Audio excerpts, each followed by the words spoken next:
Hello বন্ধুরা, দেখতেই পাচ্ছেন আমি সাবু দিয়ে আজকে সাবুর শরবত করবো। তাই কিছু একটু ফুটিয়ে নিয়ে এর মধ্যে চিনি দিয়ে দিয়েছিলাম। সাবুটা একটু দানা দানা আমি এখানে নিয়েছি খেজুর, শরবতি আলু, তারপরে আপনার আপেল, আঙ্গুর, লেবু, আর এখানে কালার করার জন্য সামান্য একটু বিট। এগুলো সব একসঙ্গে করে আমি তৈরি করে নেব।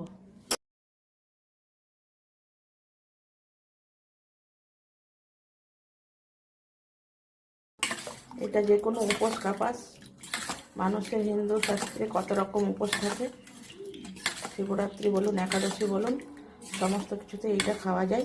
আমি একটু কালারের জন্য একটু সামান্য একটু বিট দিয়েছি, আপনারা নাও দিতে পারেন।